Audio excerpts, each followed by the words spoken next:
Shalom, bagaimana kabar saudara? Semoga dalam keadaan baik dan sehat, serta tetap bersukacita dalam Tuhan. Renungan firman Tuhan kali ini mempunyai tema kaya dalam segala sesuatu. Apa itu kaya dalam segala sesuatu? Apakah artinya kaya secara materi dengan berlimpah-limpah? Ataukah kaya dalam hal yang lain? Mari kita baca dari kitab 2 Korintus 8 ayat 1 sampai 15. Begini bunyi firman Tuhan. Saudara-saudara, kami hendak memberitahukan kepada kamu tentang kasih karunia yang dianugerahkan kepada jemaat-jemaat di Makedonia. Selagi dicobai dengan berat dalam berbagai penderitaan, sukacita mereka meluap. Dan meskipun mereka sangat miskin, namun mereka kaya dalam kemurahan. Aku bersaksi bahwa mereka telah memberikan menurut kemampuan mereka, bahkan melampaui kemampuan mereka. Dengan kerelaan sendiri, mereka meminta dan mendesak kepada kami, supaya mereka juga beroleh kasih karunia untuk mengambil bagian dalam pelayanan kepada orang-orang kudus. Mereka memberikan lebih banyak daripada yang kami harapkan. Mereka memberikan diri mereka pertama-tama kepada Allah, kemudian oleh karena kehendak Allah juga kepada kami. Sebab itu kami mendesak kepada Titus, supaya ia mengunjungi kamu dan menyelesaikan pelayanan kasih itu sebagaimana ia telah memulainya. Maka sekarang, sama seperti kamu, kaya dalam segala sesuatu, dalam iman, dalam perkataan, dalam pengetahuan, dalam kesungguhan untuk membantu, dan dalam kasihmu terhadap kami. Demikianlah juga hendaknya kamu kaya dalam pelayanan kasih ini.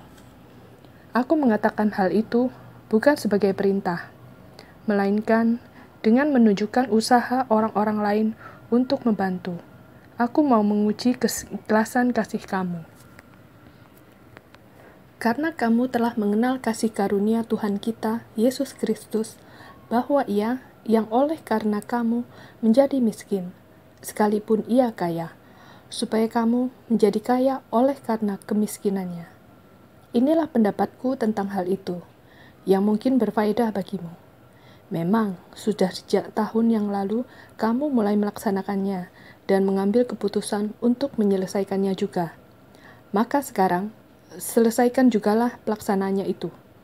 Hendaklah pelaksananya sepadan dengan kerelaanmu, dan lakukanlah itu dengan apa yang ada padamu. Sebab, jika kamu rela untuk memberi, maka pemberianmu itu akan diterima. Kalau pemberianmu itu berdasarkan apa yang ada padamu, bukan berdasarkan apa yang tidak ada padamu. Sebab, kamu dibebani bukanlah supaya orang-orang lain mendapat keringanan, tetapi supaya ada keseimbangan. Maka, hendaklah sekarang ini kelebihan kamu mencukupkan kekurangan mereka, agar kelebihan mereka kemudian mencukupkan kekurangan kamu, supaya ada keseimbangan. Seperti ada tertulis, orang yang mengumpulkan banyak tidak kelebihan, dan orang yang mengumpulkan sedikit tidak kekurangan. Demikian pembacaan firman Tuhan.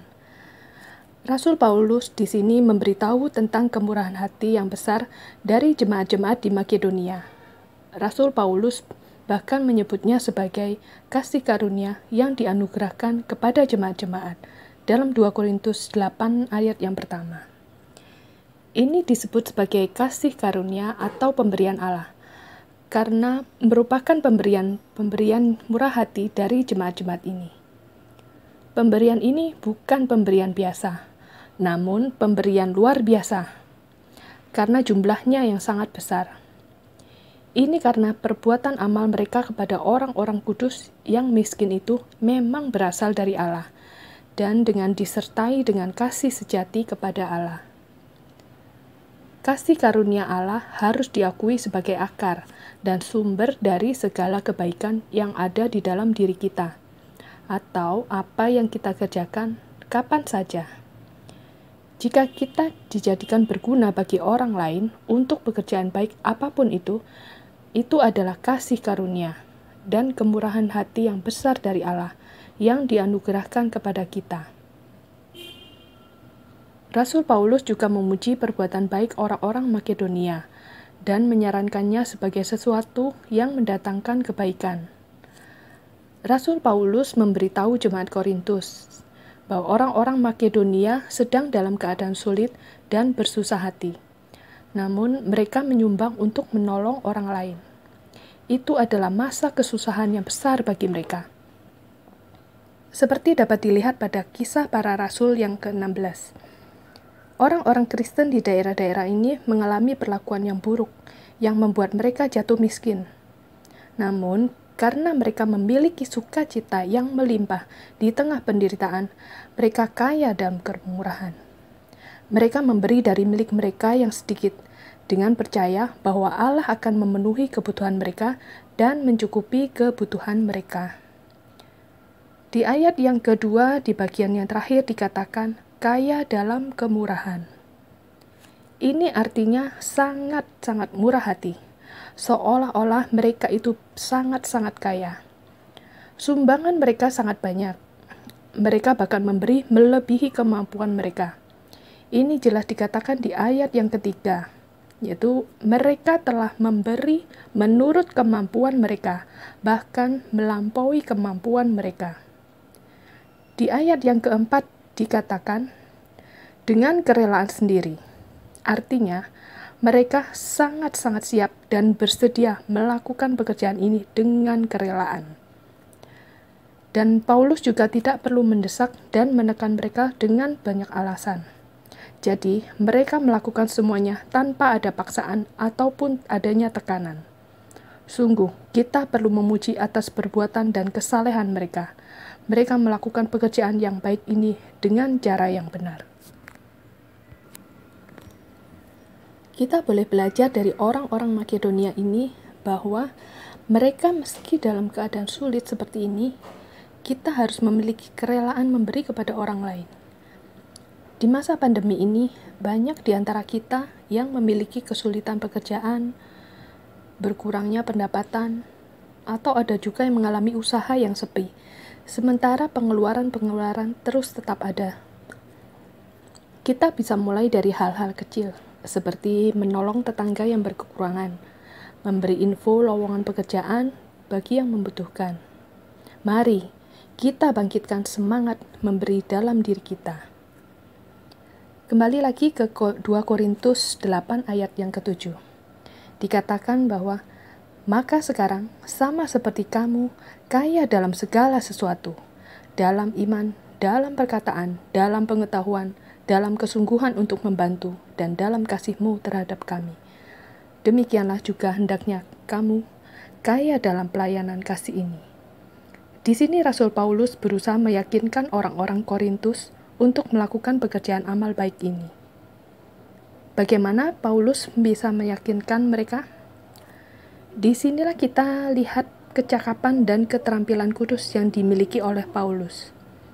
Ketika Paulus hendak membujuk mereka, maka Paulus memakai cara-cara dengan cara memuji mereka atas hal-hal yang baik yang ada di dalam diri mereka.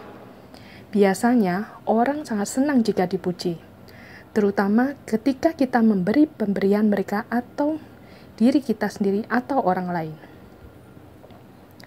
Hal lain yang perlu diperhatikan di sini adalah bahwa orang-orang Korintus ini kaya dalam segala sesuatu. Kaya dalam segala sesuatu di sini bukan berarti kaya secara materi.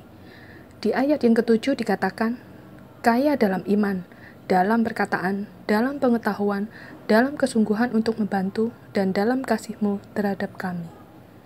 Iman disebutkan yang pertama kali sebab itu adalah akarnya.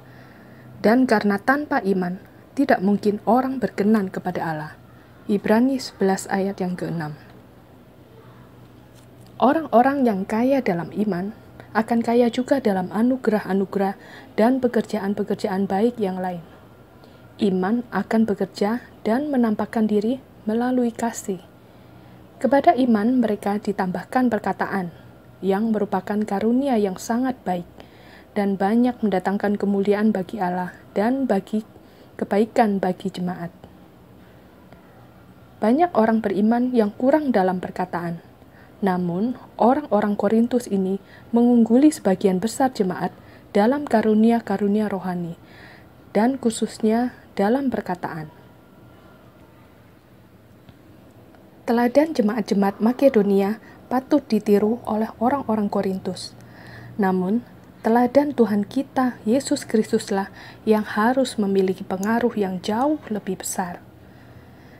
Dan kamu telah mengenal, kata Rasul Paulus, kasih karunia Tuhan kita, Yesus Kristus, sekalipun ia kaya, karena sebagai Allah, dia memiliki kuasa dan kemuliaan yang setara dengan Bapa, kaya dalam segala kemuliaan dan berkat dari dunia atas. Namun, oleh karena kamu, ia menjadi miskin. Ia lahir dalam keadaan miskin, hidup miskin, dan mati dalam kemiskinan. Ini adalah untuk kebaikan kita, supaya dengan demikian kita dijadikan kaya, kaya dalam kasih dan anugerah Allah, kaya dalam berkat-berkat, dan janji-janji kovenan yang baru, kaya dalam harapan akan kehidupan kekal, menjadi ahli waris dari kerajaannya. Ini adalah alasan yang baik mengapa kita harus bermurah hati kepada orang miskin dengan apa yang kita miliki, karena kita sendiri hidup karena kemurahan hati Tuhan Yesus Kristus. Segala pemberian kita atau kerelaan memberi akan diterima oleh Allah jika disertai dengan usaha yang tulus. Ketika manusia membuat rencana dengan tujuannya yang baik dan berusaha untuk melaksanakannya juga sesuai dengan kemampuan mereka, maka Allah akan menerima dari apa yang mereka miliki atau dari apa yang dapat mereka lakukan, dan Allah tidak akan menolak mereka karena apa yang tidak mereka miliki dan apa yang tidak kuasa mereka lakukan. Ada orang yang berkelimpahan dan ada pula orang yang berkekurangan. Maka, orang-orang yang memiliki lebih banyak bisa mencukupi kebutuhan orang-orang yang dalam kekurangan, supaya ada kesempatan untuk berbuat baik. Orang yang telah mengenal kasih karunia Tuhan, hatinya akan peka terhadap orang lain dan senantiasa menunjukkan kasih dan kemurahan hati seperti yang dilakukan oleh jemaat di Makedonia ini. Mengasihi orang lain dalam tindakan nyata adalah bukti bahwa kita telah mengenal kasih karunia Tuhan. Sampai di sini renungan firman Tuhan kali ini, kiranya boleh menjadi berkat bagi kita semua. Tuhan memberkati.